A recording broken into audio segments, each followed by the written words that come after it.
अस्सलाम वालेकुम, मैं हूं शजा न्याजी। सुनो राउंडअप में आपको खुशामदीद।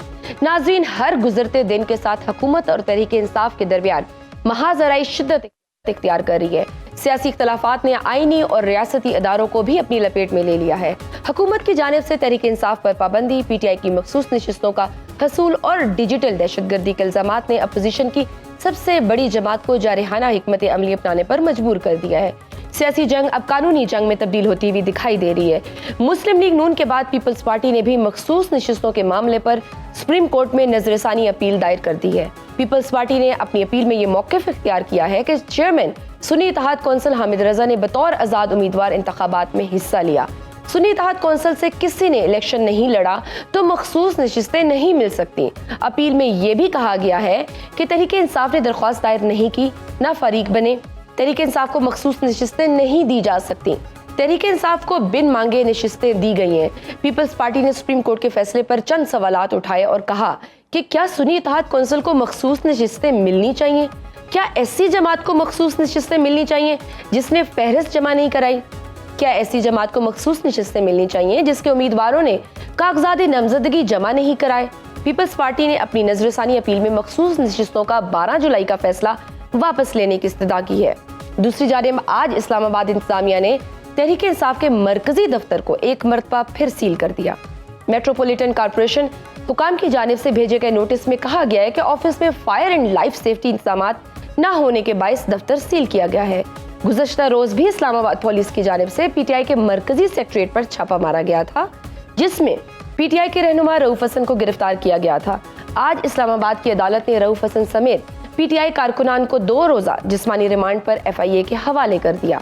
तहरीके इंसाफ की क़यादत के खिलाफ जारी कार्रवाइयों के खिलाफ PTI के अरकान असेंबली ने पार्लियामेंट के बाहर भूख हड़ताली कैंप भी लगा लिया है।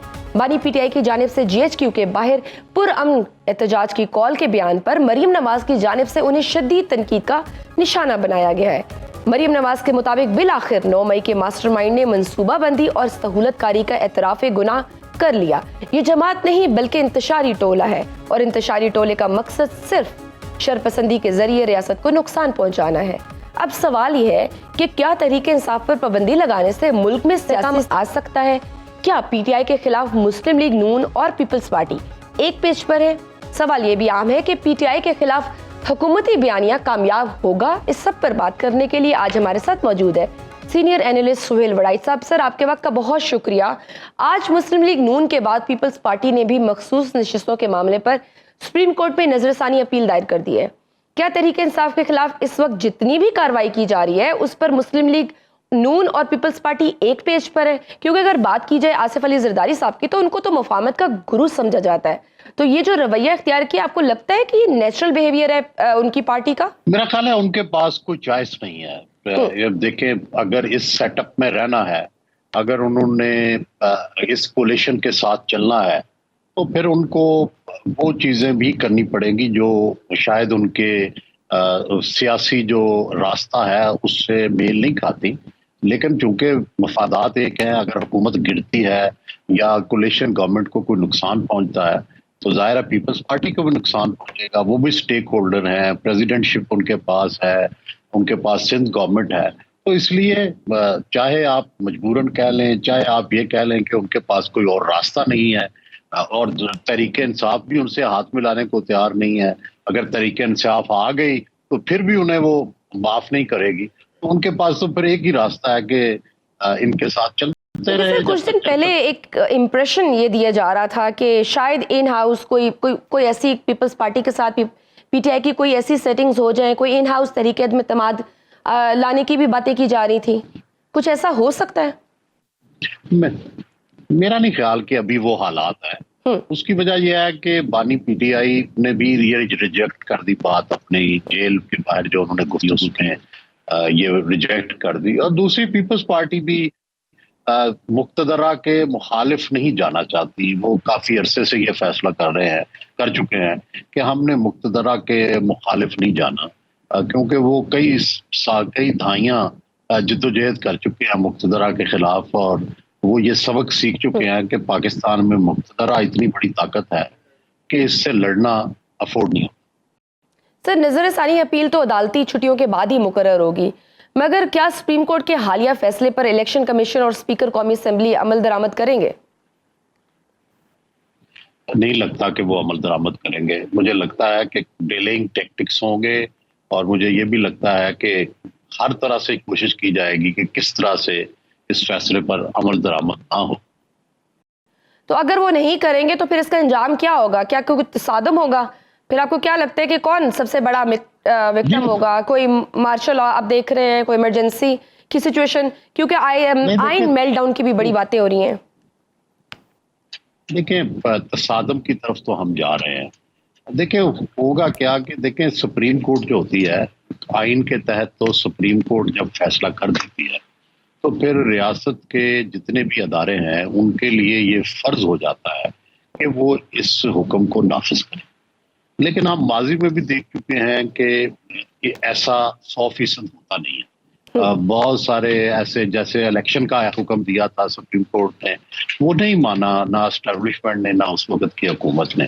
तो कुव्वत नाफजा जो है वो नहीं होती सुप्रीम कोर्ट के पास। अगर सुप्रीम कोर्ट के पास कुव्वत नाफजा हो या ना हो तो उनके पास एक और रास्ता है कि वो तौहीन अदालत का नोटिस ले लें, और चाहे उनके हुक्म पर अमल दरामद ना हो तब भी वो फैसला सुना दें, ताकि जब भी कभी तारीख में उस पर अमल दरामद का मौका हो तो कम अज कम अदालत ये तो कह सके कि हमने फैसला सुनाया था। जस्टिस अता बंदयाल से ये गलती हुई कि वो ना उन्होंने तौहीन अदालत की प्रोसीडिंग शुरू की, ना इलेक्शन ना करवाने पर किसी को सजा दी। सही सर, मरीम नवाज ने सुप्रीम कोर्ट के जजों के खिलाफ बहुत ही जारियाना गुफ्तगू की है।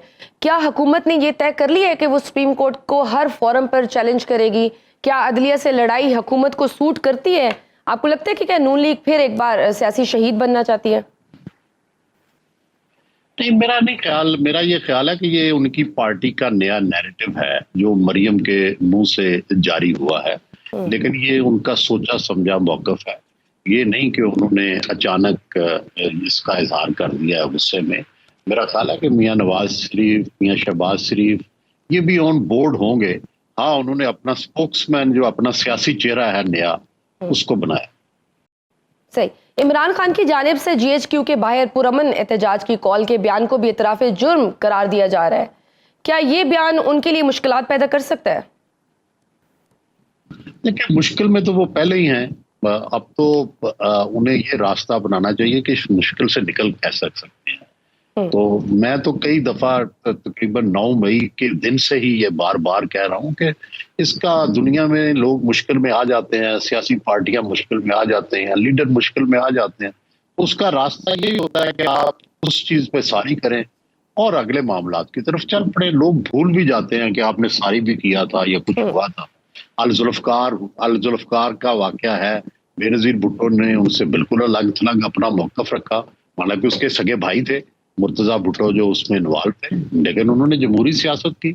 अब नून लीग ने सुप्रीम कोर्ट पे हमला किया, माफी मांग ली, और फिर अदलिया के साथ बहुत सारे फैसले उनके हक में भी आए, बहुत सारे उनके खिलाफ भी आए। तो ये सियासी पार्टियां गलतियां भी करती हैं, लेकिन उनसे आगे चलना चाहिए। लेकिन सर, PTI तो आज भी यही कह रही है कि हमने तो हमला किया ही नहीं, ये तो बल्कि हमारे खिलाफ साजिश है, हम इसके सबसे बड़े इफेक्टी है। वो तो कहती है इसके ऊपर जुडिशल कमीशन बनाया जाए, इंक्वायरी की जाए, और फिर जिन्होंने ये जुर्म किया आप उनको सजाएं दें। आज भी सलमान अकरम राजा ने बहुत सख्त बयान दिए इस हवाले से। देखिए, ये तो अब सवाल ये है ना कि एक फरीक जो है, जो कि मुक्तदरा है, जो पाकिस्तानी की फौज है, उसका एक मौकफ है, उनके पास उसके सबूत हैं, उन्होंने मिलिट्री कोर्ट्स में उसकी सजाएं सुनाई हुई हैं। तो मैं और आप तो जाहिर है इसमें फरीक नहीं है। उनके पास सबूत हैं, उन्हीं के पास गवाहियां हैं, और ये दूसरे जो हैं ये उसके मुल्जिम हैं।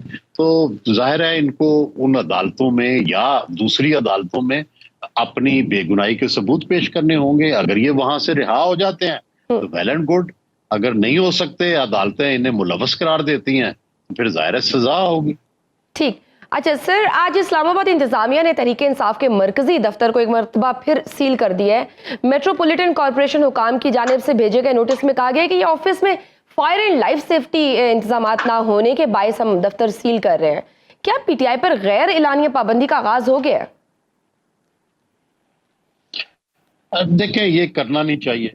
मैं तो एज ए डेमोक्रेट और as a rights lover person मैं नहीं समझता कि ये मुनासिब है इस तरह से करना। बड़े जो है ट्रिवियल किस्म के ये इल्जामात हैं और इस तरह से बार बार किसी सियासी पार्टी की वर्किंग को मुतासर करना, जबकि इस मुल्क की सियासी पार्टियां पहले ही हर वक्त बेचारी मुश्किल में रहती हैं। तो एक पॉपुलर पॉलिटिकल पार्टी है तो उसके साथ ये सलूक किसी तरह भी कानूनी, आईनी, जमहूरी और इखलाकी तौर पर मुनासिब नहीं। तो फिर सर क्या रीजन है इस तरह से हरकतें करके? क्या वो आवाम को बावर करा लेंगे? कभी कहते हैं कि ये डिजिटल टेररिज्म हो रहा है, डिसइंफॉर्मेशन फैलाई जा रही है, फिर सेफ्टी फायरवॉल की बात की जा रही है। क्या ये सारे पैरामीटर्स बाकी पार्टीज फुलफिल करते हैं जो अब जिस पैरामीटर पे अब ये सील हुआ है ऑफिस भी? देखिए मुझे पूरी तो नहीं आपकी बात समझ आई, लेकिन देखो गुजारिश ये है कि जो सियासत का मुकाबला है ना वो सियासत से किया जाता है और वही इफेक्टिव होता है। अगर आप इंतजामी हथकंडों से, जेलों से, नजरबंदियों से, पाबंदियों से सियासत को बंद नहीं कर सकते। हमने देखा आयरलैंड में जो आयरिश तंजीम थी आज़ादी की, उस पर पाबंदी रही सालों, लेकिन इसके बावजूद वो तहरीक जो है नमू पाती रही। और इसी तरह हमने देखा नैब पे पाबंदी थी पाकिस्तान में, लेकिन उस पाबंदी का कभी असर नहीं हुआ। जमात इस्लामी पर पाबंदी लगी, कोई असर नहीं हुआ। तो आपने देखा कि MQM पे भी कुछ अरसा पाबंदियां लगाने की कोशिश की गई, वो इफेक्टिव हो गया। अल्ताफ हुसैन साहब के खिलाफ जो पाबंदियां थी, बाकी आज तक हमने नहीं देखा कि कोई पाबंदी जो है वो सियासत में इतनी उसको फॉलो किया जाए। लोग अपनी मर्जी फॉलो करते हैं और सियासत डिक्टेट नहीं होती। ठीक। अच्छा सर, आज पार्लियामेंट के बाहर PTI ने भूख हड़ताली कैंप भी लगाया है और आप फिच की रिपोर्ट देखें तो वहां भी कहा गया है कि 18 माह ये हुकूमत चलेगी, उसके बाद टेक्नोक्रेट सिस्टम आ जाएगा। आपको क्या लगता है ये कंपनी चलेगी, ये हुकूमत चल पाएगी या 18 माह का ही है या फिर पार्टी इज ओवर? नहीं, मेरा ख्याल है कि ये अभी फिलहाल देखें, दुनिया जो तरीका होता है ना, सबसे पहले अल्टरनेट आता है, फिर किसी हुकूमत के जाने की बात होती है। अभी मुझे कोई अल्टरनेट नजर नहीं आ रहा, इसलिए ये हुकूमत चलती नजर आ रही है फिलहाल। अगर चल नहीं पा रही लेकिन धक्के से चल रही है अभी भी। ठीक है, बहुत शुक्रिया सीनियर तजियाकार सुहेल वराइच, आपके वक्त और सियासी हालात पर मजमूई तजिया अपना दे रहे थे। नाज़रीन, मुझे लेनी एक छोटी सी ब्रेक, देखते रहिए सुनो राउंड अप। सुनो राउंड अप में आपको खुशामदीद। नाज़रीन, अमरीकी सदर जो बाइडेन ने 2024 के सदारती इंतखाब की दौर से दस्तबरदार होने का ऐलान कर दिया। समाजी राब्तों की वेबसाइट एक्स पर अपने पैगाम में जो बाइडेन ने कहा कि वो बतौर सदारती उम्मीदवार दस्तबरदार हो रहे हैं, लेकिन जनवरी 2025 में अपनी मुद्दत खत्म होने तक सदर और कमांडर इन चीफ के तौर पर काम करते रहेंगे और इस हफ्ते कौम से खिताब भी करेंगे। बाइडेन ने अपने पैगाम में कहा कि आपके सदर की हैसियत से खिदमत अंजाम देना मेरी जिंदगी का सबसे बड़ा एजाज रहा है। गो कि मेरा दोबारा सदर मुंतखब होने का इरादा था, लेकिन मुझे यकीन है कि ये मेरी पार्टी और मुल्क के बेहतरीन मुफाद में है कि मैं अपने ओहदे से दस्तबरदार हो जाऊं और अपनी बकिया मुद्दत के लिए सदर की हैसियत से अपनी जिम्मेदारियों को पूरा करने पर पूरी तवज्जो मरकूज करूं। जो बाइडेन ने नए सदारती उम्मीदवार के तौर पर कामला हैरिस की हमायत का भी ऐलान किया और अगर इन डेमोक्रेट्स की जानिब से बाज़ाब्ता तौर पर सदारती उम्मीदवार बनाने का ऐलान किया जाता है तो वो ये एजाज हासिल करने वाली मुल्क की पहली स्याफाम और एशियाई नजाद अमरीकी खातून होंगी।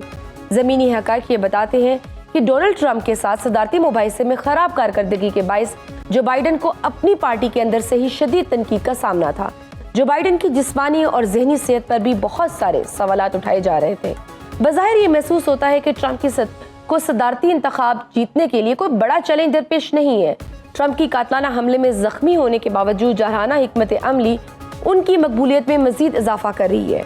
ऐसी सूरत हाल में सवाल ये है कि क्या जो बाइडेन के सदारती दौर से दस्तबरदार होने से डेमोक्रेटिक की पोजीशन बेहतर होगी? क्या कमला हैरिस रिपब्लिकन उम्मीदवार डोनाल्ड ट्रंप का मुकाबला कर सकेंगी? सवाल तो ये भी अहम है कि ट्रंप की मुमकिना जीत पाकिस्तान की सियासत पर क्या असरात मुरतब करेगी। बात करने के लिए हमारे साथ मौजूद है बैनुल-अक़वामी अमूर के माहिर डॉक्टर आदिल नजम। सर, आपके वक्त का बहुत शुक्रिया। आप अमरीकी सदर जो बाइडेन की जानिब से सदारती इंतखाब की दौड़ से दस्तबरदार होने के ऐलान को कैसे देखते हैं? इस फैसले के सदारती इंतखाबात पर क्या असरात मुरतब होंगे? देखिए, मेरे ख्याल में एक तरह से सरप्राइज तो इसमें कोई नहीं है, इसमें कोई हैरानगी नहीं है, लेकिन क्योंकि ये नागुज़ीर हो चुका था। जो बाइडेन साहब इलेक्शन लड़ना चाहते थे, उनके बयान से भी ज़ाहिर है कि ये कोई उनकी खुशी से ली हुई फैसला नहीं है। हाँ, अच्छा, अब मुझे ये बताइए कि कैमला हैरिस कितना बड़ा चैलेंज दे सकती हैं डोनाल्ड ट्रंप को? मेरे ख्याल में देखिए, कमला हैरिस जो हैं वो एक तरह से ट्रंप ये कहेंगे कि वो लाइट वेट है।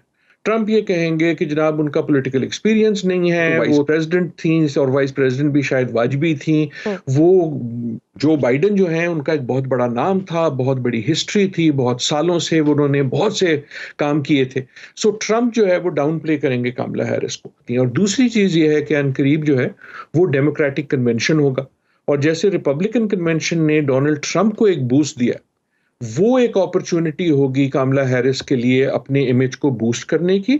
और उससे ज्यादा अहम ये होगा कि क्या डेमोक्रेटिक पार्टी के जो लीडर्स हैं, चाहे वो क्लिंटन साहब हों, चाहे वो ओबामा साहब हों, चाहे वो नैन्सी पेलोसी हों, चाहे वो खुद बाइडेन हो, अगर वो सारे कामला हैरिस के पीछे आ जाएंगे एंड यूनाइटेड हो जाएंगे, यूनाइटेड आवाज से बोलेंगे कि जी हम सारे कामला हैरिस के साथ हैं, तुम भी इसके साथ हो, तो देन। लेकिन सर कुछ लोग कामला हैरिस का कंपैरिजन कर रहे हैं हिलरी क्लिंटन के साथ, क्योंकि उन्होंने भी जब इलेक्शन लड़ा था तो उन्होंने वो डिफीट नहीं दे सकी थी ट्रंप को।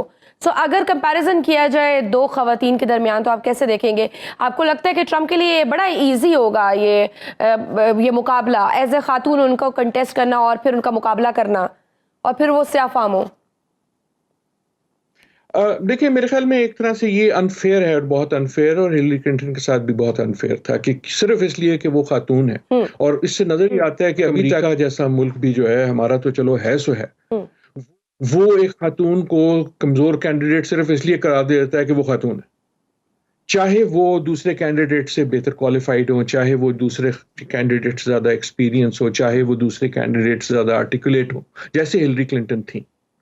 तो मेरे ख्याल में सिर्फ खातून होने पे जो है, ये अमेरिका का भी टेस्ट है, ये दुनिया का भी टेस्ट है, ये अमेरिका का भी टेस्ट है कि अगर ऐसा होता है तो this will bode very very badly for America, कि it should not be a disqualification सिर्फ इसलिए कि कोई खातून है। आपकी जो सदर होने की काबिलियत है, उसका ताल्लुक आपके एक्सपीरियंस से है, उसका ताल्लुक आपके नजरियात से है, उसका ताल्लुक आपकी अप्रोच से है, उसका ताल्लुक आपकी लीडरशिप से है, उसका ताल्लुक आपके जेंडर से नहीं होना चाहिए। दुनिया भर में, हमारे अपने मुल्क में, दूसरे मुल्कों में अब जो है किसी खातून का प्रेसिडेंट या प्राइम मिनिस्टर बन जाना कोई अचंभे की बात नहीं है। ठीक है, अगर से मैं कहूँ कि रिपब्लिकन पार्टी और डेमोक्रेट्स पार्टी के मैनिफेस्टो की बात करें तो उनका कंपैरिजन आप कैसे करेंगे? इस वक्त तो मेरे ख्याल में कोई खास फर्क नहीं है। यकीनन डेमोक्रेट थोड़े से लेफ्ट लीनिंग होते हैं, रिपब्लिकन इस वक्त बहुत ज्यादा राइट लीनिंग हो गए हैं, खुसूसन डोनाल्ड ट्रंप के साथ। इस वक्त मुल्क जो है वो डिवाइडेड है, बहुत सारे मसाइल में कोई ज्यादा फर्क नजर नहीं आएगा आपको। मसलन इसराइल पे जो है, मेरे ख्याल में दोनों नजर आएंगे आपको, कामला हैरिस भी और डोनाल्ड ट्रंप भी, they will be over each other के जी हम ज्यादा बड़े दोस्त हैं उसके। ठीक है, लेकिन सर अगर हम बात करें ये अबॉर्शन की बात की जाए, अबॉर्शन लॉज की, क्लाइमेट चेंज की, या फिर इमिग्रेशन पॉलिसी की, यूक्रेन वॉर की बात की जाए, मैक्सिको की दीवार तामीर करने की बात की ट्रंप साहब ने, सो इस पर्सपेक्टिव में आप कैसे कंपैरिजन करेंगे? बिल्कुल वहीं आ रहा हूँ। सो जहां तक तो मसला है गजा का, उस पर तो आपको ज्यादा फर्क नहीं नजर आएगा। मेरे ख्याल में यूक्रेन की पॉलिसी में भी फर्क शायद इतना ज्यादा ना हो, लेकिन जो उसके ऑप्टिक्स हैं उसमें फर्क नजर आएगा, खुसूसन प्यूटन के हवाले से जो डोनाल्ड ट्रंप के ख्याल, उनकी जो एक तरह से वाबस्तगी है या दोस्ती है। जो असली डिफरेंस है वो उन स्टेपल इश्यूज पे है, जैसे अबॉर्शन है, जैसे विमेन राइट्स है, जैसे सुप्रीम कोर्ट है, और सबसे बड़ा जो डिफरेंस नजर आएगा वो आपको माइग्रेशन के हवाले से नजर आएगा। सर बेशतर पाकिस्तानीज ये जानना चाहते हैं कि ट्रंप के आने से पाकिस्तान में क्या तब्दीली आएगी, कोई आएगा फर्क? कोई इमरान खान साहब के लिए भी कोई, अगर स्पेशली इमरान खान साहब का, कि बहुत सारे लोग ये प्रेडिक्ट करते हैं कि अगर ट्रंप साहब आ गए तो इमरान खान साहब के लिए बड़ी आसानियां आ जाएंगी, यू थिंक ऐसा कुछ होगा? मैं नहीं जानता ये कौन लोग हैं जो ऐसा प्रिडिक्ट करते हैं, मैं तो नहीं जानता इन लोगों को कुछ। सही है, वही लोग हैं जो कंपैरिजंस करते हैं, दोनों के आदत मिलती है, दोनों के स्टाइल ऑफ पॉलिटिक्स भी मिलती है, उनकी काफी मुकदमात भी उनके मिलते हैं। ये सिर्फ आपकी टीवी पे बातें होती हैं, मेरे ख्याल में सीरियसली कोई ऐसा बिलीव नहीं करता। अच्छा। ये सिर्फ एयर टाइम के लिए होता है। देखिए, पाकिस्तान के हालात के जो जिम्मेदार है वो पाकिस्तान और पाकिस्तानी है। सर, अमेरिकन कांग्रेस में भी एक करारदाद आई थी इमरान खान साहब को लेके, कुछ लगता है कि कोई ऐसा वहां का माइंडसेट तो बदल रहा है? नहीं, वो उतनी ही सीरियस करारदाद है जितनी आपकी हमारी पार्लियामेंट की करारदादें होती हैं। पार्लियामेंट में लोग बातें करते हैं, करारदादें करते हैं, उससे कोई फर्क पड़ा? करारदाद आई, उससे कोई फर्क पड़ गया? मुल्कों की देखें, हमारी जो मैं सीरियस बात कर रहा हूँ कि पाकिस्तान के अगर हालात पे फर्क पड़ना है तो वो पाकिस्तानी डालेंगे ना, क्यों अमेरिकन डालें? और अगर अमेरिकन डालें तो आप और मैं खुश होंगे। ठीक है सर, अगर Donald Trump the great America के स्लोगन के साथ दोबारा व्हाइट हाउस में आ जाते हैं तो ये अमेरिका के फ्यूचर के लिए कितना पॉजिटिव होगा? मेरे लिए तो नेगेटिव होगा, डोनाल्ड ट्रंप जो हैं वो बहुत ज़्यादा एक्सट्रीम राइट हैं, उनके जो ख्यालात हैं बड़े मसाइल पे, यकीनन लोग, बहुत सारे लोग हैं जो उनके साथ हैं, वो एक कल्ट फिगर हैं, उनकी एक पर्सनैलिटी का एक रोब दबदबा है और उसके लिए वो लोग फॉलो करते हैं। लेकिन पॉलिसी वाइज जो है वो अमेरिका की पॉलिसी पे तो बहुत ज्यादा असर पड़ेगा, चाहे वो माइग्रेशन हो, चाहे वो अबॉर्शन हो, चाहे वो इंटरनेशनल अफेयर्स हो। तो उस लिहाज से मेरे ख्याल में ये जो पॉलिसी है, मैं जो पहले बात कर रहा था, मैं जिद नहीं कर रहा था, मेरी गुजारिश है कि इस इलेक्शन में, हर इलेक्शन में बिलअमूम, इस इलेक्शन में बिलखुसूस, Pakistan is not an issue in the election, लेकिन अमेरिका का जो फ्यूचर है दैट इज द इशू, और मेरे ख्याल में दुनिया का जो फ्यूचर है दैट इज द इशू, क्योंकि दुनिया भर में हमें नजर आता है कि ये जो एक आपके personality driven, relatively right wing, relatively cult driven जो पॉलिटिक्स है वो बढ़ रही है, चाहे वो फ्रांस हो, चाहे वो अमेरिका हो, और that is a negative trend for the world. ठीक, बहुत शुक्रिया। बैनुल के माहिर डॉक्टर आदिल नजम हमारे साथ मौजूद थे और अमरीकी सदारती इंतखाबात पर अपना क्रिटिकल एनालिसिस पेश कर रहे थे। नाज़रीन, मुझे लेनी एक छोटी सी ब्रेक, देखते रहिए सुनो राउंडअप में आपको खुशामदीद। नाज़रीन, पाकिस्तान इंजीनियरिंग काउंसिल ने प्री मेडिकल के तलबा को इंजीनियरिंग प्रोग्राम्स में दाखिले की इजाज़त दे दी। मीडिया रिपोर्ट्स के मुताबिक मेडिकल तलबा को इंजीनियरिंग प्रोग्राम्स में दाखिले से पहले 8 हफ्ते का कोर्स करवाया जाएगा। इंजीनियरिंग प्रोग्राम्स की 40% नशिस्तें प्री मेडिकल के तलबा के लिए मुख्तस होंगी। इंजीनियरिंग प्रोग्राम्स में तलबा के दाखिलों में कमी के बायस पाकिस्तान इंजीनियरिंग काउंसिल ने यह फैसला किया है और इंजीनियरिंग यूनिवर्सिटियों में दाखिले 30,000 से कम होकर 20,000 तक पहुंच गए हैं। पाकिस्तान इंजीनियरिंग काउंसिल ने जामियात को इंजीनियरिंग प्रोग्राम्स में दाखिले का म्यार तब्दील करने की हदायत कर दी है। 8 हफ्तों के कंडेंस प्रोग्राम में रियाजी और दीगर मज़ामीन पढ़ाए जाएंगे। जामियात 8 हफ्तों के कंडेंस प्रोग्राम के लिए एंट्री टेस्ट लेंगे। इंजीनियरिंग के शोबे में तलबा की अदम दिलचस्पी तशवीशनाक सूरत हाल इख्तियार कर चुकी है। तहकीकाती रिपोर्ट के मुताबिक खैबर पख्तूनख्वा के एदाद शुमार तलबा की तादाद में हैरत अंगेज कमी को जाहिर करते हैं, जो 2017 में 16,005 से कम होकर 2024 में सिर्फ 3,895 रह गए हैं, जो इंजीनियरिंग के प्रोग्रामों में 76% कमी को जाहिर करते हैं। इंजीनियरिंग के शोबे में तलबा के इंदराज में कमी पाकिस्तान की तरक्की के लिए बहुत बड़ा खतरा है। सवाल यह है कि इंजीनियरिंग के शोबे में तलबा की अदम दिलचस्पी की वजूहात क्या है? क्या पाकिस्तान में इंजीनियरिंग का शोबा जवाल का शिकार है? सवाल तो ये भी अहम है कि इंजीनियरिंग के शोबे में तरक्की के बगैर पाकिस्तान आगे बढ़ता है। इस सब पर बात करने के लिए आज हमें ज्वाइन की है सरबराह पाकिस्तान इंजीनियरिंग काउंसिल नजीब हारून साहब ने। सर, आपके वक्त का बहुत शुक्रिया। सर, पाकिस्तान इंजीनियरिंग काउंसिल ने प्री मेडिकल के तलबा को इंजीनियरिंग प्रोग्राम्स में दाखिले की इजाज़त दी है। इस फैसले की क्या वजूहात है? तलबा की इंजीनियरिंग के शोबे में अदम दिलचस्पी की वजूहात क्या है? देखिए, कॉम्प्रिहेंसिवली जब आप इसको देखते हैं जी, तो बदनसीबी है क्योंकि हम तीसरी दुनिया का मुल्क हैं और ज़्यादा से ज़्यादा कभी कभी हम अपने आप दिल को बहलाने के लिए अपने आप को तरक्की पजीर कह लेते हैं, वरना हम गैर तरक्की याफ्ता मुल्क हैं। तो यहाँ पर इंजीनियरिंग का शोबा तो इस वक्त हरावल दस्ते का रोल होना चाहिए था, इस लिहाज से कि हम हर चीज़ इम्पोर्ट कर रहे हैं और इम्पोर्ट्स का कोई सब्स्टिट्यूशन नहीं है और हमारी कोई मैन्युफैक्चरिंग नहीं है जो हमारी लोकल कंजम्पशन के लिए। दूसरी तरफ हमारा टेक्सटाइल, कुछ सर्जिकल्स के एरिया के अंदर एक्सपोर्ट्स है, लेकिन वो भी बहुत थोड़ा, और जिस वक्त खित्ते के अंदर बहुत तरक्की हो रही है, पाकिस्तान चूँकि ज़ाहिर बात है कि अरसे दराज से हमारी पॉलिसीज़ ऊट पटांग रही और हमने उन शोबों के ऊपर तवज्जो नहीं दी जिसकी वजह से मुल्क तरक्की करता है। तो ये जब नोट किया गया कि इंजीनियरिंग के शोबे से बच्चे और बच्चियां और अरसे दराज से फॉर डेकेड्स बेहतरीन दिमाग की बच्चे बच्चियां जो होते थे और पहली चॉइस होता था इंजीनियरिंग का प्रोफेशन, लेकिन हमने उसको इतना नज़रअंदाज किया, उसको इतना पसेपोश डाल दिया कि वहाँ पर बच्चे बच्चियां नहीं आ रहे। तो पाकिस्तान इंजीनियरिंग काउंसिल ने ये पिछले 3 साल से मैं चेयरमैन था, इस टेन्योर के अंदर इसको एंड टू एंड कवर किया। स्टेम एजुकेशन, ये साइंस, टेक्नोलॉजी, इंजीनियरिंग, मैथमेटिक्स, ये थोड़े रूखे ड्राई सब्जेक्ट्स होते हैं, इतने ग्लैमरस भी नहीं हैं, और फिर इसके अंदर जो रोजगार की अपॉर्चुनिटीज भी कम हुई, उसकी वजह से हिट आया। एक तरफ तो हम स्कूलों में गए और 7वीं 8वीं के अंदर जहाँ बच्चे बच्चियाँ फैसला साजी करते हैं कि वो साइंस की तरफ जाएं या नहीं, तो उनको हमने स्टेम एम्बेसडर्स अपने इंटर्न्स को भेजा ताकि एक प्रोग्राम दे के कि हम उनको इस तरफ माइल करें, इस तरफ राग़िब करें।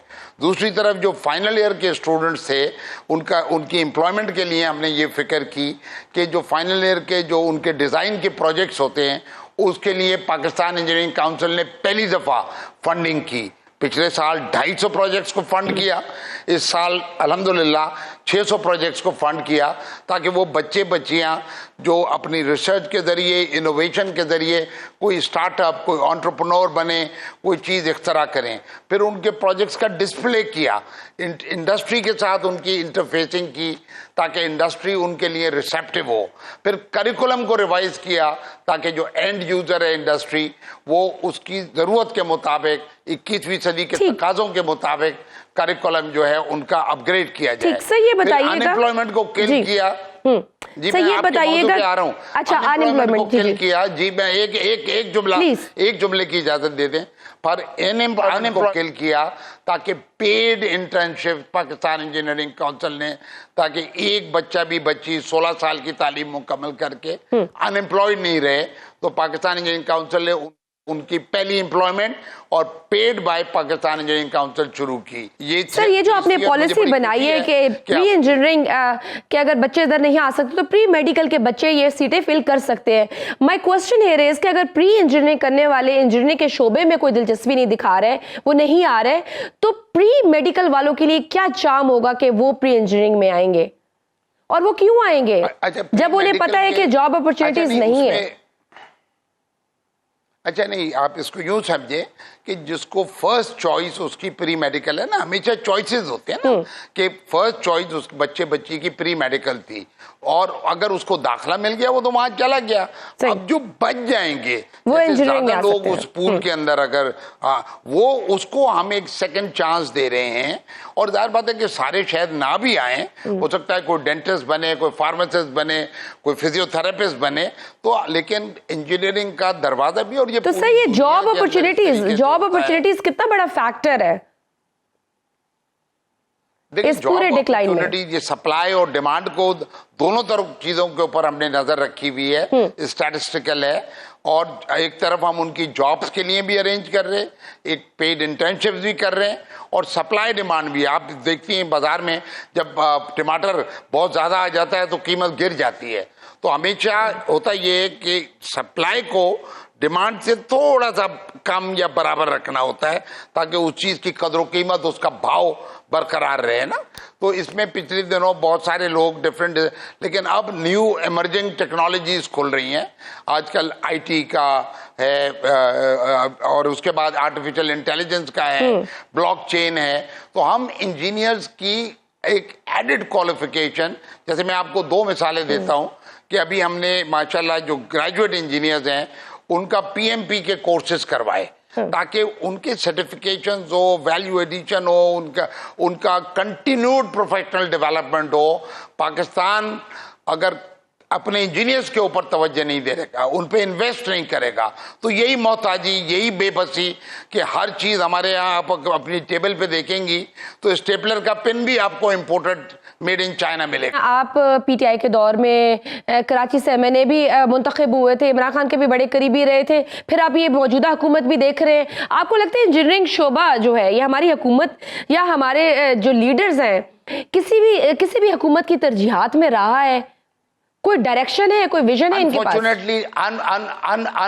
अनफॉर्चुनेटली नहीं रहा है। पिछले 3 साल में मैंने 4 हुकूमत, इसलिए मैं कह रहा हूं कि 7 महीने जब मैं चेयरमैन बना पीईसी का, इलेक्ट होता है पूरे पाकिस्तान से, और इसमें पूरे पाकिस्तान के इंजीनियर्स वोट डालते हैं। इलेक्शन कमीशन ऑफ पाकिस्तान ये इलेक्शन कंडक्ट करता है और नादरा इसकी बायोमेट्रिक्स करती है।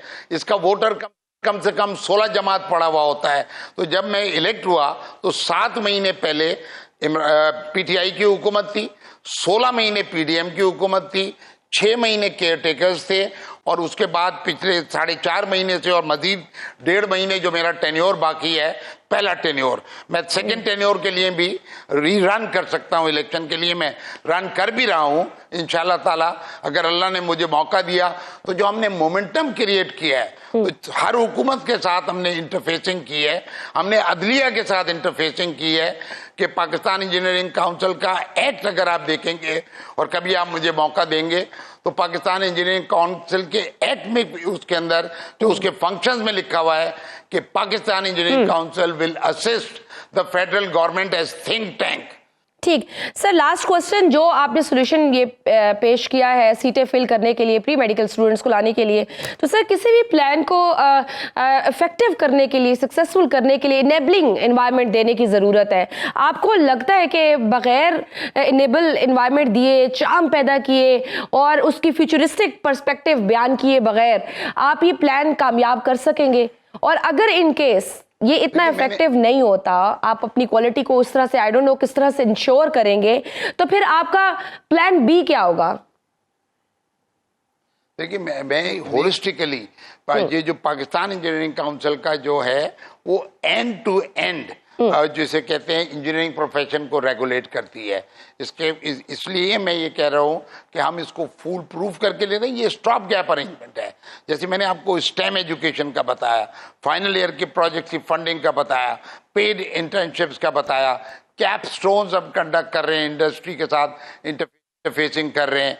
हम हुकूमत पाकिस्तान को अभी हमने पिछले दिनों 2 रिपोर्ट्स, स्पेशलिस्ट रिपोर्ट्स इंजीनियर से पाकिस्तान एकेडमी ऑफ इंजीनियरिंग से बनवा के दी हैं, रहनुमाई के लिए एनर्जी फ्यूचर ऑफ पाकिस्तान। क्योंकि जो एनर्जी के क्राइसिस में से तो हम धंसते चले जा रहे हैं, तो प्लान बी भी है, प्लान ए भी है कि इंजीनियर्स, स्पेशलिस्ट इंजीनियर्स और इंजीनियर्स को टेक्निकल शोबों में लीडरशिप रोल मिले और जिम्मेदारी मिले और पाकिस्तान इंजीनियरिंग काउंसिल को मिले, और ये जो इश्यूज हैं जितने के भी हैं, इसके ऊपर टेक्निकल वेटिंग, जो कुछ भी SIFC करे सराखों के ऊपर, लेकिन उसकी टेक्निकल वेटिंग स्पेशलिस्ट इंजीनियर्स करें, उस शोबे के स्पेशलिस्ट जिसकी पॉलिसी हो, ताकि एग्रीकल्चरल पॉलिसी से लेके वाटर की पॉलिसी ले, एनर्जी की सबको, बिल्कुल सबको मिलके बैठ के ये सारी इस मसले को टेक ऑन करने की जरूरत है। और पीसी हर एक के कदमों में जाके बैठने को तैयार है पाकिस्तान के लिए, क्योंकि हम, जैसे मैंने आपको अभी बताया ना कि अस्पताल में डॉक्टरों के बगैर कैसे चलेगा, वहां से सब जो आंख का मरीज जाएगा वो अंधा हो क्या है। बिल्कुल ठीक है, बिल्कुल ठीक। बहुत शुक्रिया सरबराह पाकिस्तान इंजीनियरिंग काउंसिल नजीब हारून साहब, आपके वक्त का इंजीनियरिंग शोबे के सवाल पर अपना क्रिटिकल एनालिसिस पेश कर रहे थे। नाज़रीन, आज के प्रोग्राम के लिए बस इतना ही, मुझे दीजिए इजाजत। अल्लाह।